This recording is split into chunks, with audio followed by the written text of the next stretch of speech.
Howdy folks, it's Meandering Mike in the Man Cave of Madness. It is after midnight and we are doing an unboxing of People Power. This is about insurgency in the Philippines, 1981 to 86. It is from GMT Games and is part of their Coin series. Coin standing for Counterinsurgency. This is the 11th volume in this series. There was another one in the series that's not really the series that I did an unboxing of, The British Way. Instead of calling it like volume 11, which it came out just before this, they called it multi-pack 1 since there was 4 games in that. Let me give a quick rundown of some of the ideas of Coin and then we'll jump into this game. But it's based on the notion of asymmetric, non-conventional warfare, fighting insurgency. And typically, most of the games were designed for 1 to 4 players, where each player position had different abilities, different goals, different ways they went about accomplishing their goals. And often there would be sort of 2 rough sides, where on each side, 2 of the player positions had overlapping interests with another, but also competitive. So there was slightly cooperative in the notion that some shared interests, but some competitive interests. So there would be like one winner in the end. They don't all follow that model. This one has only 3 factions. The Marcoses, Imelda, Ferdinand and Marcos. There's the Marxist, Leninist, Communist opponents, and then there's the Reformers with Aquino, Corazon Aquino. She was a widow of a political figure that was standing out against the Marcoses.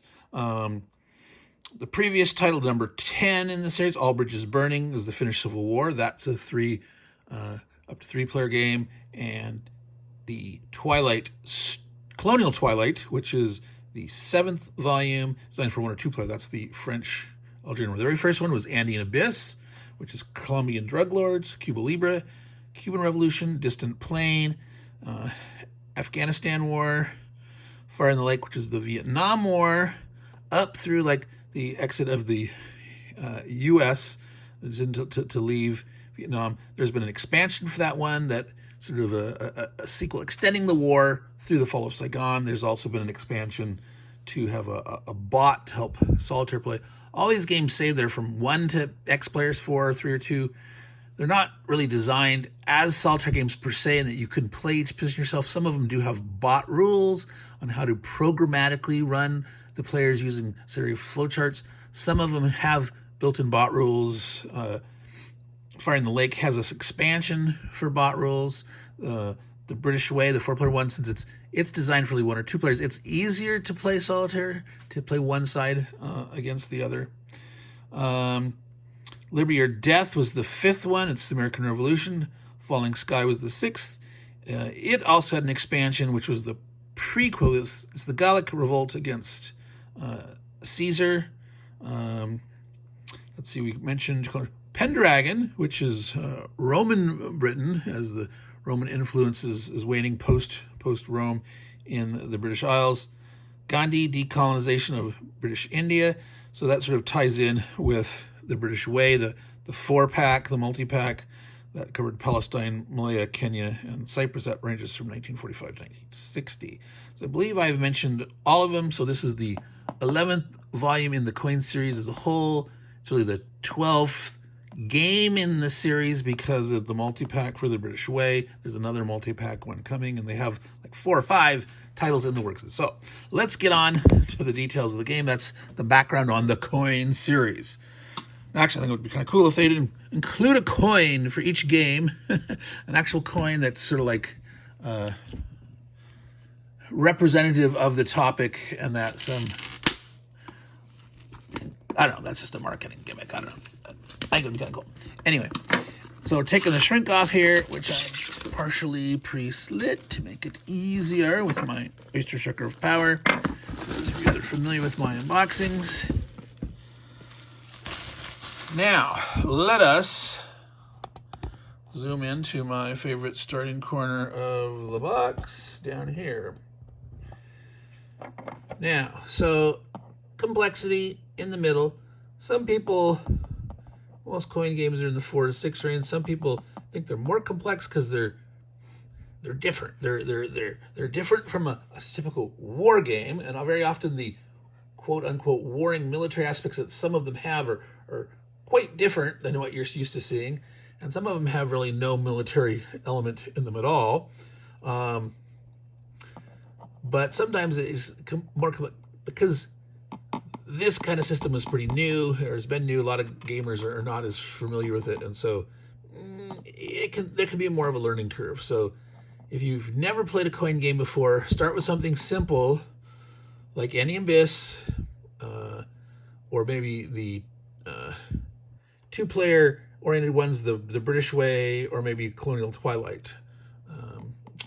But of course, if you have an interest in a particular topic, that should overrule. Like you can make anything work, no matter how complicated or different it is. If you really are interested in that subject, go ahead and dive in and pick whichever you want to. Okay, so this one again, it said 1 to 3 players, so the typical 4, and it's rated as solitaire suitability high. They do say over here that they do have a card-driven solitaire system that enables solitaire play or 2-player play with a combination of, one of the other factions being played sort of by a bot. Yeah, that's not fully in view there. That's what I was putting here. Now, I sort of have a peeve about this. I don't think a game, unless the game is, as a whole, designed as a solitaire game, it should not be rated at the highest. I think you should rate it as an 8 or 7, somewhere in here. If you've got, a substantial solitaire scenario or really good solitaire bots or something, but the game as a whole is not designed for solitaire, I think 9 should be reserved for that. So that's my opinion. Some of you like to be a little more open on that, but yeah, I would normally not give a 9 unless it is a solitaire game. All right, let's continue here looking at the components. It is a mounted map, 17 by 22. I'm going to zoom up here. There's the map. I'm going to zoom out a little bit.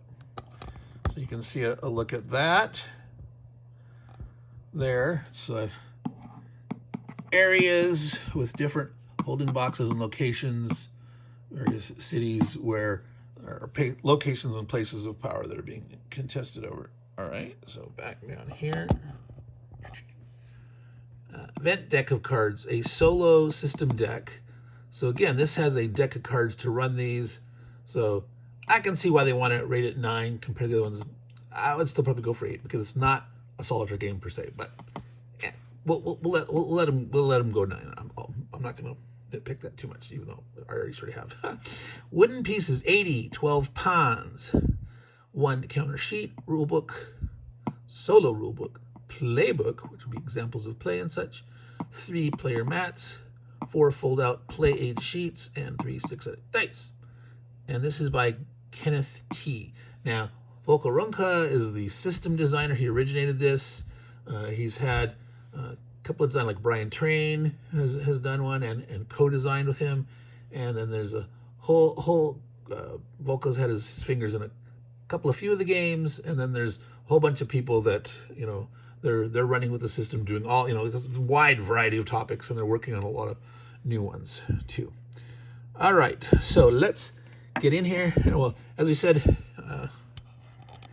this is, as we mentioned on the cover, Philippines, 1981 to 86. The Marcoses, Imelda and Fernandez, are in power, and there's a lot of resistance to them from Marxist, Leninist, Maoist, socialist factions, and the reformers, widowed Corazon Aquino. All right, so some of you may remember, yes, Imelda Marcos and her shoes. That was an example of the great excess of the ruling powers, where she had, literally thousands of shoes. That was what was been talked about and shown on the news. This excess of wealth concentrated, and where the people were, poor and starving or out of work or whatnot, and the rulers just sort of kept buying shoes. All right, now I need to zoom out. There we go. Big, thick playbook here. Power, people power, 44. So if we actually look through to the end, well, it is actually 44, which is, again, odd. Normally you'd expect there to be, no, that's divisible by 4, but 48 usually 12. Yeah, so it counts the cover sides. Nice big picture of the map with an example of pieces where they might go. A tutorial right at the very start. New players should start here, so that's nice. Talking about the setup, getting started, how to move along from there. So that's nice. That's a nice feature. But a lot of text going on here. You got a lot of reading to do. Coin games are notoriously one of those like, have someone else teach you. You know, if you got someone who's learned it, who knows it well enough, you know, get taught by someone else. There's a lot of how to plays out on YouTube. But, you know, this got, you know, this initial system. Well, this is the playbook. I grabbed the playbook. Interesting. The playbook was on the top, not the rules of play. So 44 pages of the playbook that included notes about the setup. Interestingly, we've got the counter manifest. That's always useful. Like, am I missing something? Further reading, credits. I'm going to zip from the back. Historical stuff, timeline, designer notes, pronunciation guide. Excellent, excellent. Very good, very good.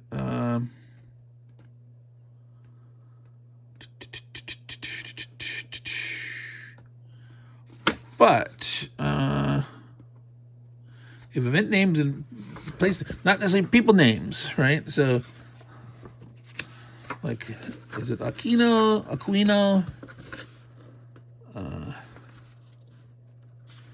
All right, that's details about various cards, event text tips, background, triangular dynamic of power, people by hands. Hand signs in the People's Power Revolution. Interesting. All right, so we got the playbook first, examples and all that. The actual rulebook is actually a little shorter. It's only 20 pages, right? So it's half the size, a little smaller than that. Introduction, components, the map, general course of play. Now, is there somewhere near the front? I usually like an overview of the goals, how to win. Now, not necessarily a detailed explanation of victory points and how, if you have to calculate, that can come at the end, but I always like to have the general rule about victory, how to win, somewhere near the front. Now, introduction, is it buried in there? General course. Players, factions, forces. Maybe at the end of this 1.x section, victory markers, but not actually. So, no, they do not. Yeah, I wish they had something a little up front here so that people can keep in mind, well, what am I trying to do? What's my goal? Why am I reading all this stuff? What am I trying to move towards? Operations, reformer operations, NPA operations. That's the National People's Army. That's the Maoist, Leninist, socialist groups that were opposing the government, the authoritarian, dictatorial government of the Marcoses. Events, personalities, acts of desperation. Interesting. Acts of desperation. Each faction is a set of 3 acts of desperation cards. Note, acts of desperation are powerful effects that reflect the strategic options that are available to each faction.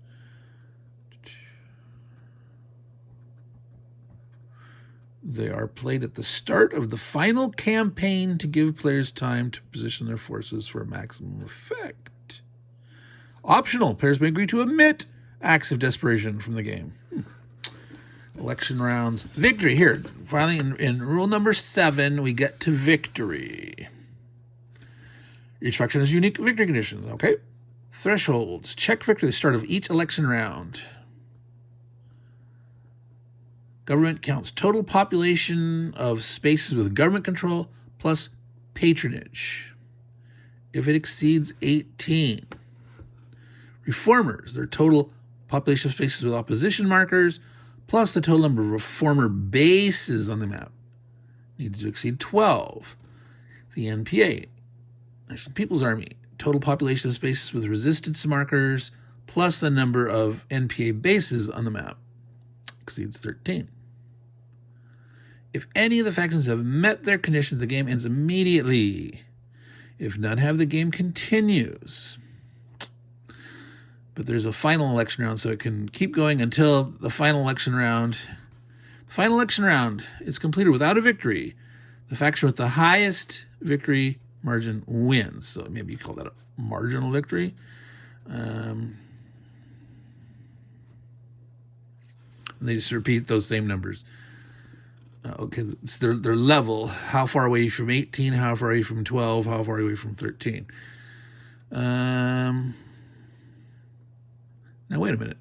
It says if you have met your goal, it will be positive. If you have met it, it'll be negative. Well, if you've met your goal, you've won. So, I mean, if the final election round is completed without a victory check win, 4, but now we're at the final one, you'd check and you'd win. I don't know. That's just a little strange wording here.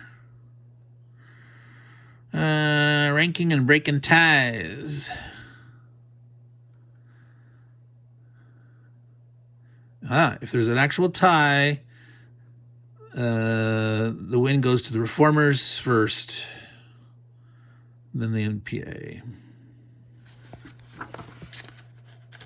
All right. Okay, nice big long key terms index here, which is basically a glossary with the case references. Okay, they're calling this a key term index. It's not a full index of the game, but key terms that they're defining with a couple of words to a couple of sentences. Some of these look like a sentence or two. Is anything more than a long sentence? This one has a couple sentences, and this one. But it's nice having the index to the case. Now, it'd even be better if it was to the page. The case and the page, but yeah, this is, it's good enough to quickly thumb through and find the case. All right, so that's a decent. Now, you notice the copyright on all these are 2022. This game actually just came out in 2023. Remember, this had come out. I think it was in August. This is 2023 September 14th. Right now that I'm. Where's it now? The 15th. Can't remember. We're after midnight, so I lose track usually. In the morning, I learn what day it is the next day. Set up in scenarios. All right. So that is playbook, rulebook, Bonifacio, card-based non-player rules and reference booklet. So this one, again, they have a complete booklet of 28 pages of solitaire play support.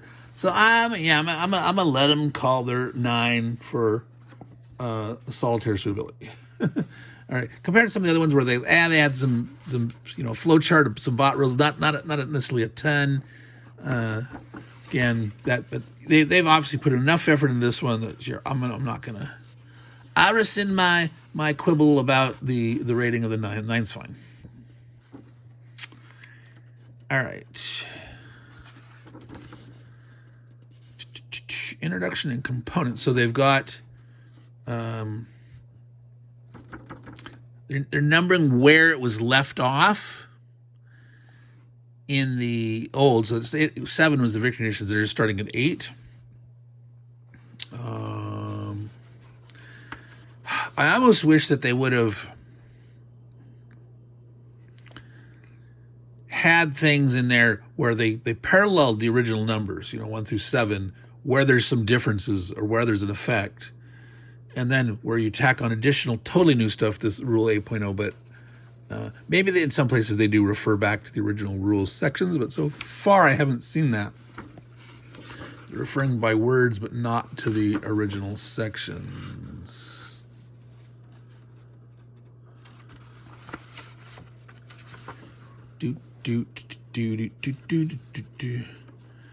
If you notice, I am not afraid on my channel to express my opinions on things, and I am willing to change my opinions as new information comes up, or as like, so the way I do unboxings, it's kind of an exploratory. I like to dig in and try to figure things out, and sometimes I correct myself as I go along because I have a mistaken impression. So I also don't mind if people pipe in and make comments and say, well, no, this is this way, this is that way, you know, you're interpreting something wrong. That's cool. Any comments and criticism that are totally welcome. The only thing I ask is that just people be civil and polite. That's all. You know, like, no, hey, you dummies. And you can leave out the names or stuff like that. But I totally don't mind being corrected. So I'm not going to dig in super deep here. We're at just over 20 minutes. I want to keep this a little shorter. Sometimes I meander on way too long. All right, so this is pre-rounded, and they look like they just have little tiny side nib places. It's interesting that there's that many blank counters. You really need that many blank counters? Or are those actual keeping track of something, or just, we didn't need all that space, and this is our sort of our form that we've been using for other coin games or not, but there's the counter sheet. All right. Cards. So this is their, I guess their force pool, as you'd call it in some games. Keep track of the number of bases you have. Even though I'm assuming with the right, pieces, you could easily see them on the map. And it's like, if you don't, I would check frequently. See, did I count right? Did I forget? Did I lose a base or gain a base and forget to add it or take it off or something? So I don't know. That seems a little weird to me to double track it, but hey, it is what it is. Okay, so interesting. Cylinders. Octagonal cylinders, 2 flavors of cubes. So there's some asymmetry there, folks. Non-player aid card. So this part here is the whole thing of this NP election 8. Yeah, it's section 8. So this is all for solitaire play, move priorities.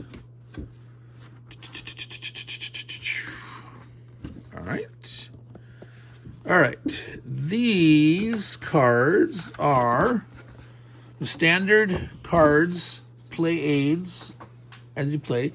There's Reformers, NPA Government. Now each player, there should be 3 in here, right?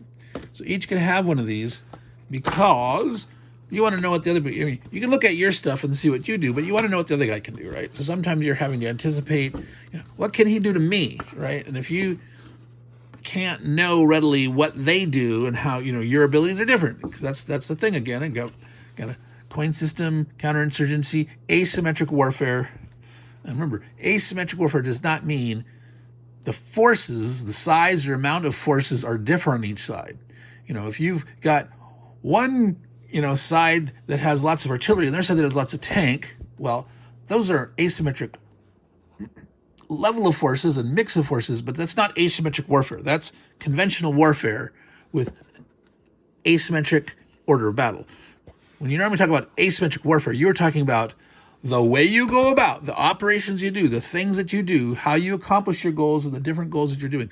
That is the proper definition of asymmetric warfare. So try to keep that in mind. All right. So we're getting down towards the map. And then there should be wooden pieces. Okay, since the maps wasn't huge, some of these games have very much, this has a very thick insert. A lot of people get rid of these. inserts. This one you don't really need to because there wasn't that many counters. The counters will be able to fit in here. And baggie, did they supply extra baggies? No! This is one of those mysterious, you know, what in the world is happening to the baggie shortage? I don't know if any of you followed that. There was a couple times when baggies were meant to be intended. But good old Kai in her new position as the production person, it's like, they didn't tell it was standard that they put baggies in all the games. And so she was following the list of what do we put in these things. And I was like, oh, well, yeah, we always put baggies in them. Well, they don't always put all. There are baggies here. And I guess they're saying, well, here, put your counters in here. But I'd like to have a couple of smaller baggies like you used to always include to sort those guys. Now, sometimes there's things underneath here. No, I always check. If you ever get a game from me that you win or you buy or something from me that's you know not in the shrink, always check under there because maybe I put something in there. Now, that doesn't mean I will do that every time, but sometimes I put a little surprise underneath the stuff. All right, dice. There we were looking at our little roundies, octagonals, different color cubes, the bases, and then the pawns. So we don't know what the pawns. There's black pawns and white pawns. We did not see in the rules yet what those are for. All right, let's see if we can, is there easy access? There's no little pull strip. So I'm looking for the easy place to get the Oyster Shatter of Power +2 shrink removal. Because no one wants to see Meandering Mike fight with shrink wrap. All right, pretty big card deck here. I'm zoomed out, so you should be able to see. I'll try to zoom in a little bit so you can see them better. And let me try to get the position moved so I'm not holding them. Nope, gotta go down a little more. All right, hopefully I'll be doing this because if I'm looking at the cards, I'm not looking at the screen. I have to look backwards. Agrava Commission. IMF, the International Monetary Fund. Catholic Propaganda. Take it off the air. Radio Veritas. Okay, so we got some color coding here, which is gonna probably People Power events.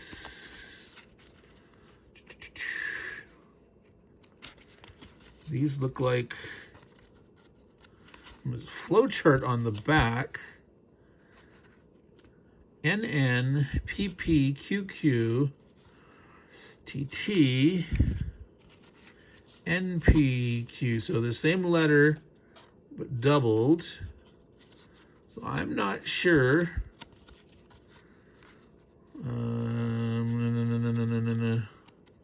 But it's definitely a flow chart type thing. So here's the little, bot flowchart mechanism. All right, so double single letters, so they don't overlap in range. So this is G through M. These were N through T, and they've got a single and a double letter version. There's some numbers here in the corner, something about the campaign. So not sure what all that means, but obviously in the rule you find that out. But so we've got National People's Army, the Reformers, and the government. The Marcoses, the raw power. So A through F. And there, selection of cards. Here, acts of desperation. We read about those. That there were just three. CPP-NPA boycott election, national strike, and violence disrupts an election. So those are acts of desperation. Things are getting real, folks. All right.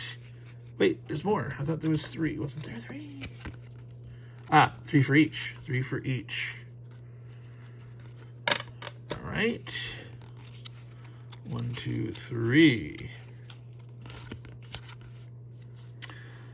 Real and Ramos defect. People power. At least 3 protests on the map. Patronage -2. Election boycott ignored. All right. And go. Just Reagan offers sanctuary. Come, bring your shoes. Marcos inaugurated. Comilect hides election tampering. Commission on Elections, I suppose. All right, so those were the acts of desperation. Got some personalities here.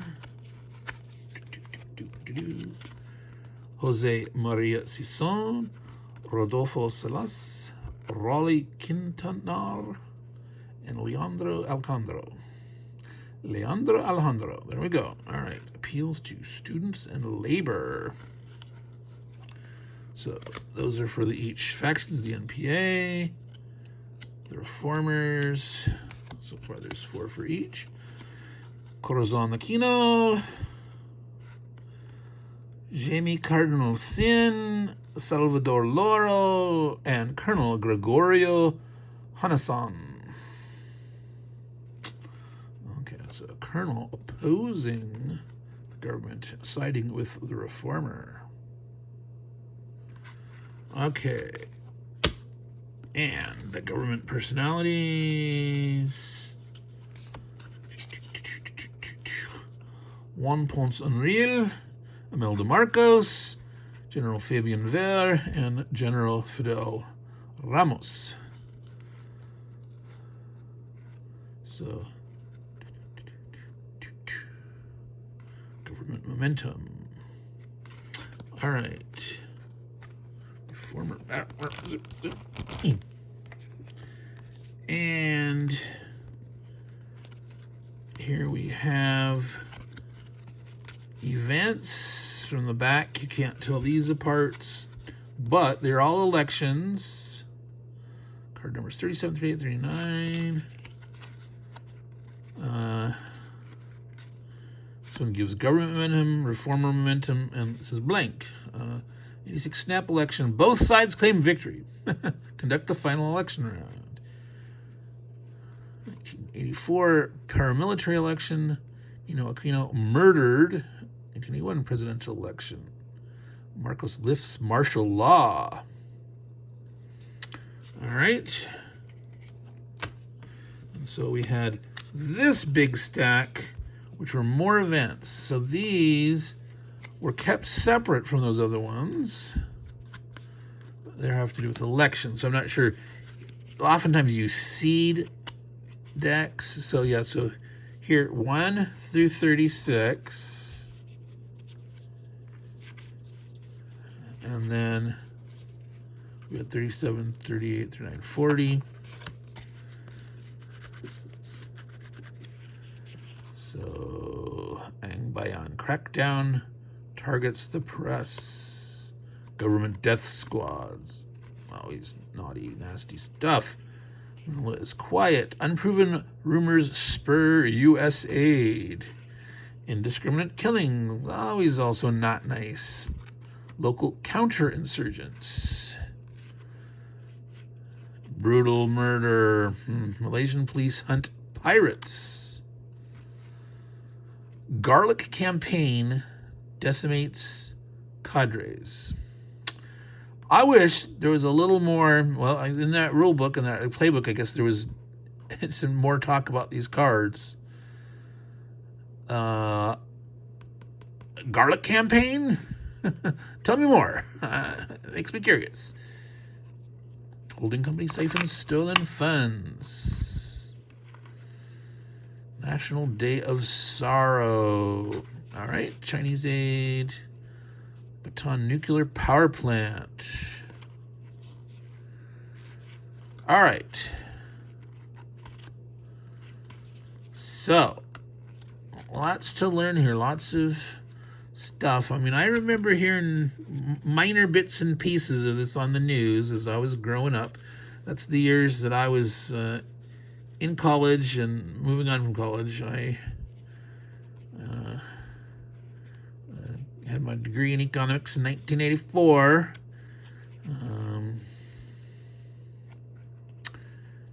And worked some odd jobs then after it. But yeah, of course, the most prominent thing to remember is or shoes, right?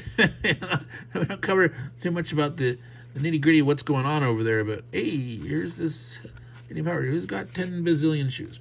All right, folks, Meandering Mike, Man Cave of Madness. We have looked at People Power, Coin Game, Volume XI, 11 in the series. Again, it's really the 12th game because the British Way Multi-Pack 1 came out right before this. But instead of making that the 11th, this is the 11th, and the other one is Multi-Pack. Just like there's going to be another Multi-Pack one coming up. Can't remember. Something Guerrillas. Some guerrilla campaign where, I don't remember. I haven't really paid that much attention to the future ones, other than Red Desk Rebellion. That's a sci-fi one coming up. It's fictional.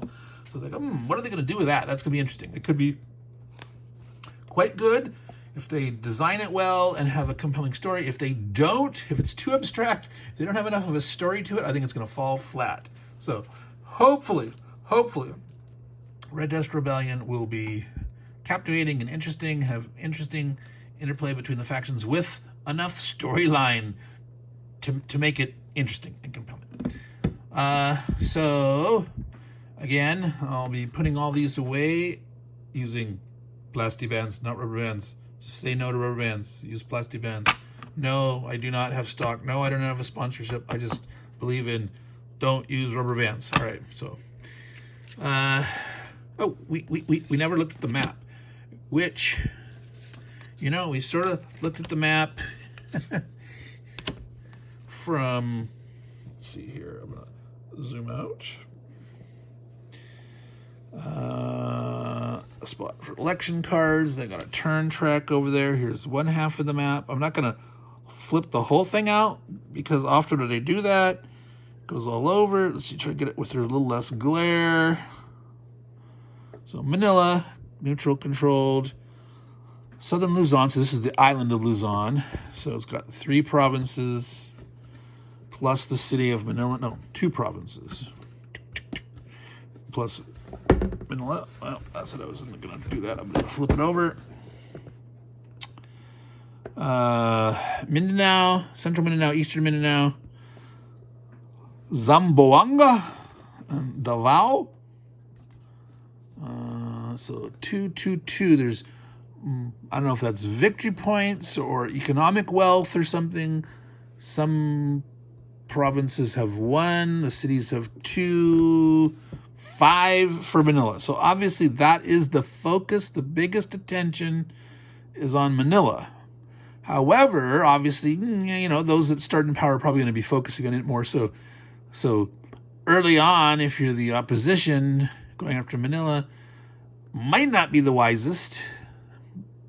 Where you might want to build up your power and strength also first, and then but you never know. Certain opportunities you just take advantage of. You go for it when you can, and see what disruption you can do, and maybe cause the powers that be to focus there while you go and you do something somewhere else and have better success there. But that's all about learning the overall play of the game and how the factions work and what's in the event cards and all that stuff. A lot of these games, your first time through, you're exploring, you're learning, and you pick up stuff as you go. You get more familiar with the history and what's in the games, and your level of play can increase as you know more about what's going on historically, culturally, etc., and how the dynamics of the system work. Okay, Visayas is adjacent to Southern Luzon. So this province, see now they're going to make me flip this up and out because what they're saying is this province here is adjacent to that one. You're separated by islands, but it's adjacent. Now, to Southern and Cebu. Where is Cebu? Is that this island here that's missing the name of it? They just got a green dot here. Am I not seeing? Oh, Cebu's the name of the city. Okay. So Eastern, Central, Western. All right. So you can move this province to here. It's adjacent here. It's adjacent to almost anything. Not Manila and Northern Luzon, and not It's not adjacent to these cities down here, but it's adjacent to all the other stuff. So, so this is actually going to get a lot of attention too in terms of the centrality of location. All right, that either means it's going to get picked on a lot, or you have a maneuver advantage, mustering forces or control or resources out of there towards other places. Whatever adjacency in this game is important on doing things, to or from or against adjacent spaces. That is this very central location. All right. So Meandering Mike, Man Cave of Madness, meandering on through this game. We'll be putting that away, but let's get this there. So 40 minutes, more than I wanted to do, of course, as usual, but this is the way Meandering Mike operates. We go into as much detail as we feel comfortable with, meander on, and all you who've made it this far, thank you very much. I want to remind you, I have a game giveaway going on right now. It's for the goal of exceeding 550 subscribers. As of earlier today, we were at 547, I believe. By the time this posts, we might have already exceeded, I don't know. But get in there now. So as soon as you see this, I will not close that down until at least a full day after we exceed the 550 subscribers, so you still have a chance to join. I'm giving away 3 games and a set of magazines. There's 4 gaming magazines from the 90s. There's 3 different games in 2 different categories. You pick a category. They're mystery giveaways. They're in packages. They've got some labels on them. You can go see that video. It just came out a few days ago. Go ahead and look and see. And you have to pay shipping. You have to ship to U.S. address, be a U.S. or if you're out of the country, if you are shipping to a U.S. address, like you have a freight forwarder or you're shipping it to a relative or something across the border, whatever. The magazines are free shipping. If you do that category, you won't have to pay any shipping. But if you do the other categories and you win, the other categories, 3, you have to pay the shipping cost to have it shipped to you. So take a look at that. And a little, knowing that a lot of you have been seeing and watching things at the side. Coming soon will be a poll asking about these games, what it is. I'm not going to say yet, but so if you're interested in what these are about and the fact that I'm going to do a poll asking some questions about that, make sure you're subscribed and have your notifications on. The community tab where you post polls and things like that don't always send notifications, but I'm going to do like a short video saying I've posted a poll. So, as long as you have your notifications on, you should find out about that. So, again, Meandering Mike, Man Cave of Madness. Take care. Keep your coins polished. No. Keep your coin in your pocket. No. Enjoy your coin games, and ciao.